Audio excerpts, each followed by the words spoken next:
Hello. Maybe I have a mic. Hello, everyone. Thank you, thank you, thank you.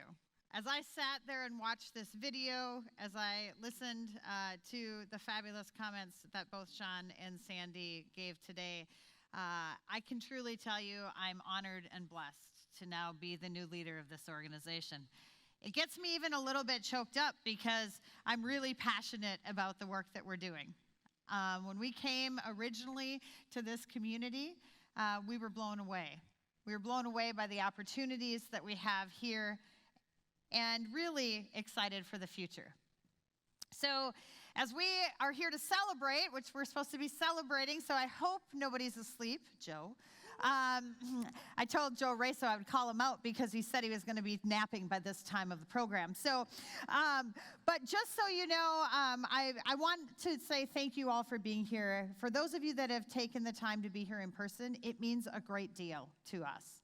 One thing that I've noticed that significantly sets us apart from all the other communities that I've been to is that this community, beyond anyone else, shows up. You show up for one another. You show up for your fellow community members. You show up for events like this. But more than anything, you just show up for each other. And that's what makes the difference in this community. So I'm going to talk a little bit about the vision of where we're headed, certainly honoring the past of where we've been. But I want to also hope you don't mind for just a minute. I'm going to indulge me and let me share a little bit of my background and my past, because I think it will help set the stage for where we're headed. Don't worry, you won't get this every single year. This just happens to be my first year, so you get to have it this year. So I grew up in a small town, northwest Wisconsin. I'm a Midwest girl through and through, 1,100 people in my town. Grew up in a very middle-class family where I was taught the value of working hard, being honest, and standing up for what you believe in.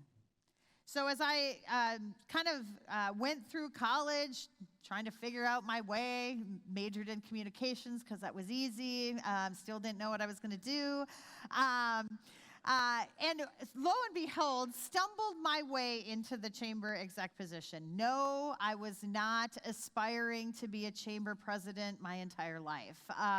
In fact, I would say that most of my colleagues that I've made over 21 years have never aspired to be a chamber exec, but just end up in this position. But at the ripe old age of 24, I was in the Minneapolis marketplace, volunteering like many of you volunteer with the chamber, figuring out how I wanted to be engaged and involved and make a difference and an impact. And the exec of the chamber that I was involved in, a small little chamber, the Fridley Chamber of Commerce, said to me, I'm going to be resigning in 6 months, and I think you should take a look at this position. Now, you can imagine my surprise at 24 years old. I said, I guarantee you, I have no idea what the hell you do, nor am I qualified for it. So, but this is where the power of mentorship is, because she took me under her wing, and for 6 months, she taught me core values around collaboration and the importance of seeing others' interests before yourselves. She told me about having courageous will to tackle tough problems and tough issues. And she also talked about the power of collaboration, that we can do anything if we do that all together. And so the board of directors maybe didn't know what they were doing because they did hire me at 24 years old. And I started my chamber career there. 5.5 years later, I decided that I was 30, single, and sick of winter. So I was going to expand my horizons elsewhere and ended up in Melbourne, Florida.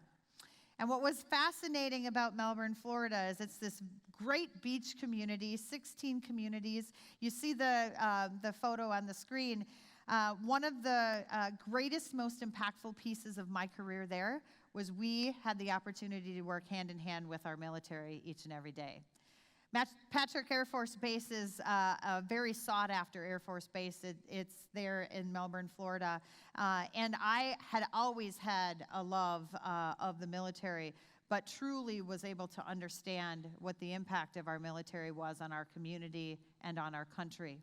And so I know that many of you have served in the military, continue to serve in the military. I'm so excited about the opportunity that we get to partner with our active soldiers here in our region. So thank you to both the Air Force and the Air National Guard that we continue to support. Chris Dmitrovich, thank you for being here. Thank you for your service. We look forward to the future and partnering together. So as I was in Melbourne, one of the things I realized quickly about an hour, maybe more than that, a year and a half in, was that there was this sense of community that was lost. It's a great community, but it's a transient community, and one that core relationships and that community support was something that I loved in the Midwest and didn't find. And so the other thing was hot and hotter were not the two seasons that I wanted. So I found myself in a brand new community and a brand new set of challenges. I arrived on the scene at Cedar Rapids, Iowa, 2 months after the disastrous flood in 2008. It still chokes me up because this is what our city looked like. So when I talk about flood recovery and flood protection, there is a heartfelt need for me to want to make sure that we see that through to fruition. At this time, as the Chamber was the only advocate for the community. We had to fight really hard, lobby really hard at the federal level and at the state level to rebuild this destroyed community at the same proportion at which it was destroyed. Oftentimes we want to rebuild, get people back in their homes, but we forget about the fact that businesses are the whole reason why a community exists. That in order to pay my mortgage and provide for my family, I have to have a solid business community. So the Chamber was that. We did a lot of flood recovery. I spoke a whole new language of acronyms that I will never forget. But it was the courageous leadership of many.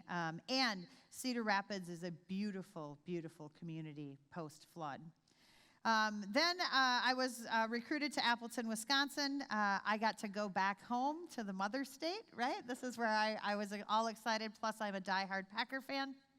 So I was able to, don't hold that against me. I just heard some of you like, oh, everyone has their faults, so if you happen to be a Viking fan, that might be yours. So as we were in the Fox Cities Chamber, this was a community. The Appleton community reminds me a lot of the Fargo, Moorhead, West Fargo region. It has a dynamic, robust downtown with continued activity, but it also has vibrant suburbs that have their own identity, yet realize the importance of all working together. This was a community that also realized that collaboration was the only way we were going to get something done. So we did a ton of work on talent and workforce. The Fox Cities Chamber realized that we needed more effort on talent and workforce, and especially on economic development. So we formed the Fox Cities Regional Partnership under the Chamber's umbrella, and I got my first taste at truly doing workforce and talent work, which I so loved. Unfortunately, my father then became ill, and I had to make a really tough decision. My husband and I and 2 young children then moved back to Minneapolis to support my father in his care.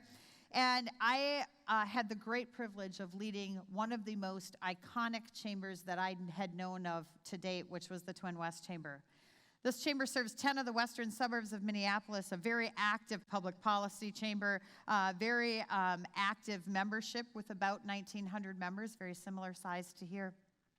But one thing I found about coming back to Minneapolis is that it is extremely bifurcated and fractured. There are a lot of people that are out for their own organizations, their own self-interests, and it was very difficult to get anything done. For example, 29 local chambers of commerce exist in the metro region alone. So we had a very diluted brand, very diluted impact, and literally almost no influence. And so when I got the call from the recruiter to look at this position here in Fargo, first of all, I passed. The first time I said no. But the second time, because he's persistent, as most recruiters are, when he came back around, my husband and I talked about this and said, well, what do we know about Fargo? You can probably imagine what we knew about Fargo. I had spent half of my career in the Minneapolis marketplace and had never been to the Fargo region. So when I came, you can imagine, I was pleasantly surprised that it didn't look or sound like the movie. Guess what? The winters really aren't that much colder than Minneapolis. And what I found was unbelievable and unexpected. I found people like all of you. People that are passionate and care about where we're headed in the future. This was the type of community I wanted to raise my now 8 and 6-year-old children in. This was the type of community that my husband and I were saying, we want this to be our home, not just for a little while, but for a long time. And so when as we look kind of at the organization, I have also been blown away. So when we got into this kind of this next phase of the chamber, first and foremost, the first thing I did was try to learn and continue to learn as much as I can about each and every one of you and about the community and the region that we serve. But the second part of it was to truly honor the legacy that Craig Whitney laid for all of us. He was a passionate man that gave a tremendous amount to this community, and we will forever have gratitude for that. But we will also continue to honor that legacy and build upon that foundation for where we're headed in the future. So it's going to take some courageous will. To Sandy's point, a disruptive mindset. I will tell you, when I interviewed, I flat out said, the search committee, many of you guys are here, that I am a catalytic leader and a disruptor. And if you don't want that, please don't hire me, because neither of us will be happy. But I am really excited about the collaborative opportunities that we have together. So many of my partners are sitting here close to us, whether that's the CVB or the EDC, Downtown Moorhead Inc., Moorhead Business Partnership. I could go on and on about the organizations that have similar missions to the Chamber. In fact, I would argue we probably have the same mission, to be a catalyst for growth and prosperity. And how we come together to deliver that is what makes this community as great as it is.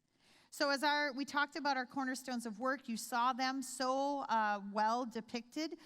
Thank you to those of you that took the time to talk about your story within our chamber. But when we look at business vitality, public policy and advocacy, talent and workforce, community excellence and enhancement, and finally, organizational excellence, we're positioned really well for the future. These will be our cornerstones for now into the future. We need a strong team.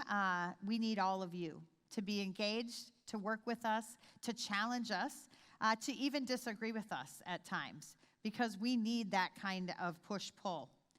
As we look at that first cornerstone, that's really the first one that's internally focused, is all around organizational excellence. Each and every one of you, I know, aspire to have high-performing organizations, which means you need high-performing teams. You saw Patrick Mensker on the screen. We've brought Patrick into the fold of the chamber. We're going to go through the Entrepreneurial Operating System, EOS traction. He's going to lead us through that. I'm really excited about this. This is all about investing in our people. I am just like all of you. We want to retain our team members. I don't want my people going anywhere, but I will tell you right now, all of you try to steal them all the time. Don't do that anymore. We have a very talented, gifted team. And I'll just take a minute, to ask my team members that I get to work alongside every single day to stand and be recognized, because these team members are passionate about what we do. They're committed to the partnerships that each of us bring, and they bring a very diverse skill set to the table. So to my chamber team, I'm so blessed to work with you every day. Could you stand for a round of applause, please? I hope they're still in the room. There they are.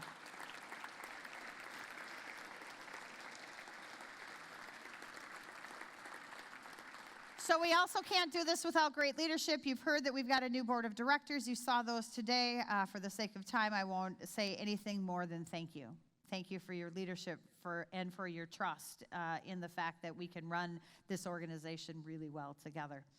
The second cornerstone, the one I'll briefly touch on, is on public policy and advocacy. This one is also a love of mine. I made 5 trips to Bismarck this year in person at a time that it mattered for us to show up. It mattered for us to create relationships.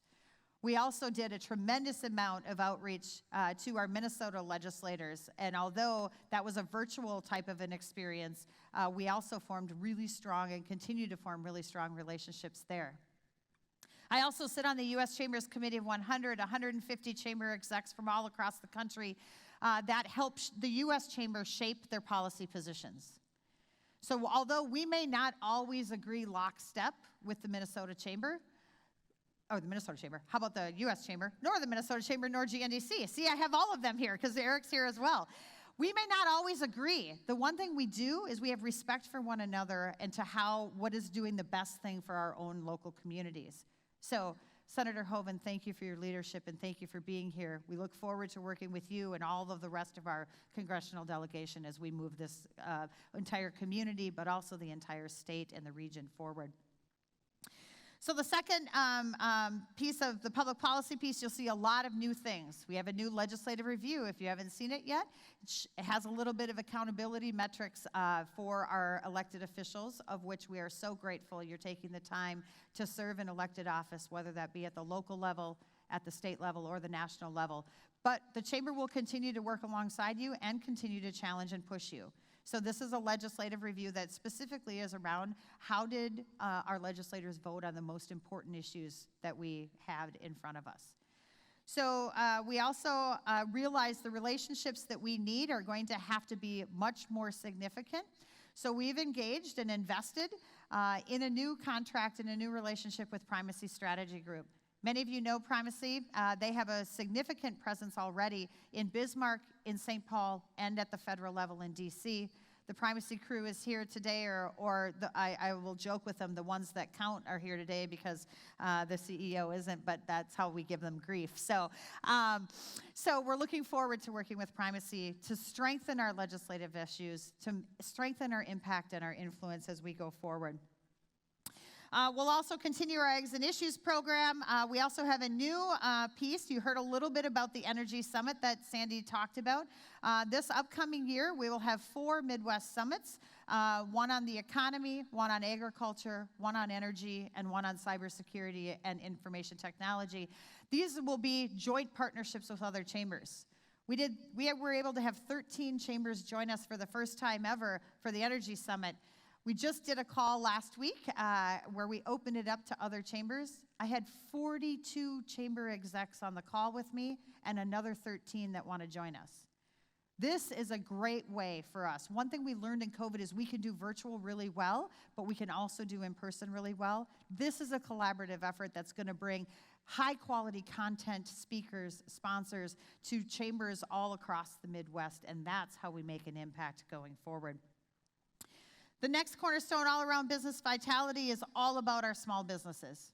We need to do so much more to support efforts of our small businesses. 70% of our membership, we have 1,986 members, 70% of those members have 25 employees or less.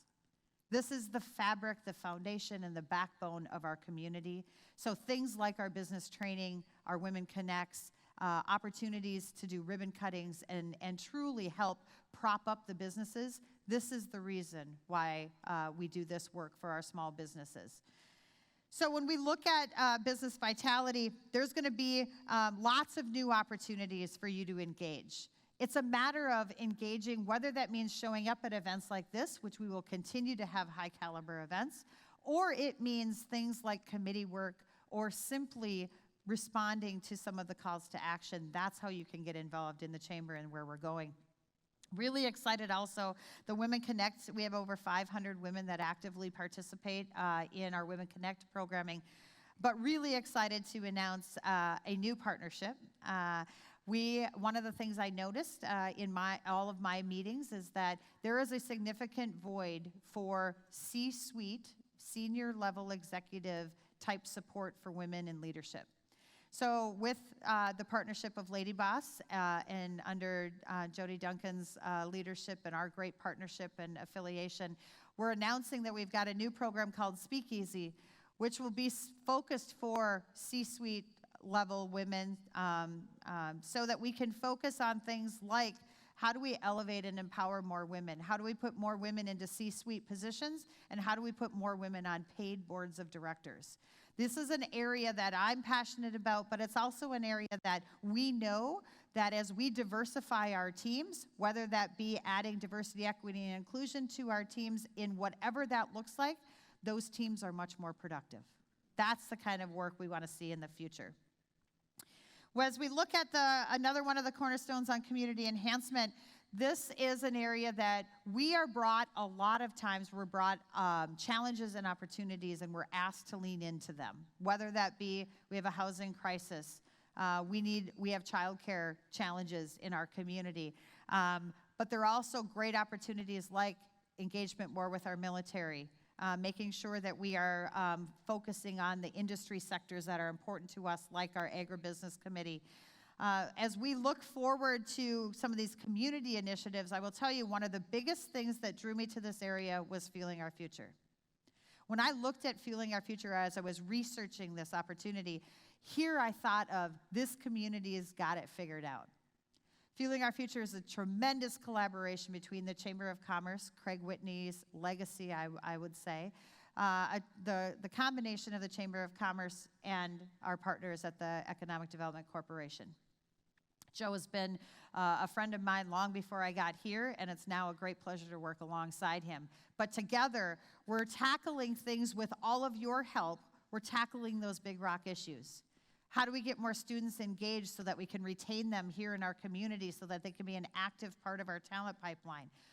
The brand. What is the regional brand of this? I told you what I thought of Fargo. I'm guessing a lot of other people think the same thing of Fargo. How do we change that brand? How do we strategically and in a very targeted fashion make sure we can attract talent and businesses from all over the country to our great region? Workforce, the Career Academies was a major win. You saw the Moorhead Career Academy picture there. As well, we've got the Cass County Career Academy coming on board as well. This will transform the way that we work with students and get them ready for the workforce. We also have to continue to keep our eye on the ball of attracting new businesses to the region. This is the work that the EDC does so well, but it's also why we have to continue to have certified sites that are ready for development. And then finally, really leaning into being a welcoming and inclusive community. Diversity, equity, and inclusion is a really important part of the work that we're going to be doing in the future as well. We'll be having some of these critical conversations that are not always the easiest to have, but will make us a stronger region in the end. So the final piece, the final cornerstone that we're going to focus on is all around talented workforce. There will be lots of crossovers of this and the work of Fueling Our Future and what so many others do. There are many of you on a day-to-day basis that are working on something that has to do with talent and workforce. Whether you're K-12, whether you're a college, whether you're a nonprofit that's helping active job seekers, dislocated workers, we're just laying the groundwork even for attracting new talent in. The reality of it is, what I've noticed in the community is we are ridiculously program rich. Lots of passion, lots of programs, but we are systematically poor. We don't have a way to connect all of these together. So when we start to shift that mindset into what does that look like to build an infrastructure around workforce, the same way that we build infrastructure for roads, this is the work that we will be doing going into the future. I'm super excited to announce that we're going to unveil our new Ignite initiative. Many of you have heard about this, but we'll watch a little video and then I'll come back to wrap it up. The Fargo Moorhead West Fargo Chamber is really passionate about being a catalyst for business, really for the entire community, for growth and prosperity. The new Ignite initiative is really focused on how we can collectively bring a systematic approach to workforce. And so it means bringing direct connection between students and parents and teachers to our businesses. Our local businesses are dependent upon having a vibrant, robust workforce system to have a talent pipeline that could feed them for now and into the future. One of the greatest assets of our Fargo-Moorhead West Fargo region is the diversity of industry that we have here.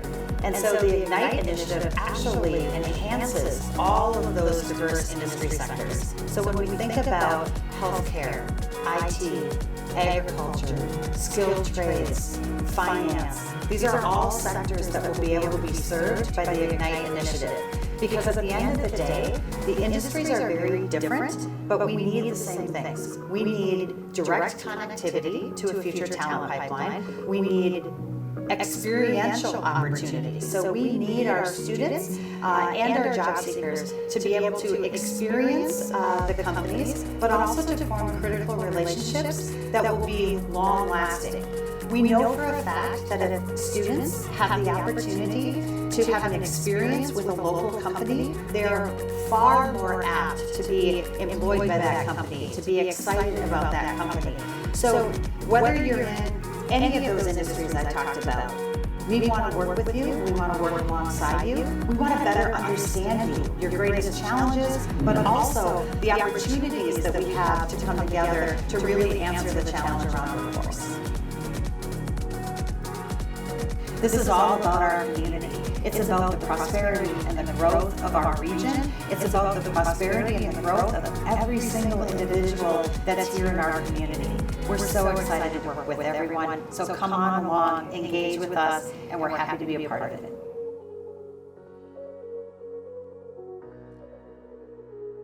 So we're pretty excited about this initiative. On your tables, you'll see the little postcards that talk about Ignite. There's a QR code. Scan that code, find out more about what we're doing, but more importantly, engage with us. Create a company profile where you can identify if your employees or your company wants to do things like speak in a classroom, job shadow, internship, apprenticeship, because Ignite was built for the community. This is not an initiative of solely the chamber. This is a Fueling Our Future initiative.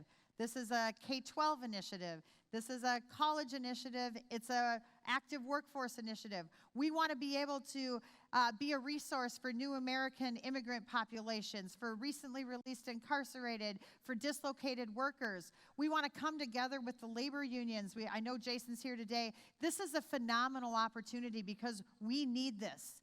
We need to do everything we can to compete in this global marketplace that is screaming for our talent right now. So I'm really excited about the future of where we're headed. We chose this community. My family, my 2 young children chose to be here because of all of you. We chose to be here because of the potential and the opportunity that we see, and I am so blessed and honored to have each of you involved with us. So please enjoy the rest of the day. More than anything, thank you for being here. Thank you for your continued support, whatever that looks like, whether that's sponsorship, membership, engagement. We need you in order to do this work now and into the future. Have a great day. Thanks, everyone.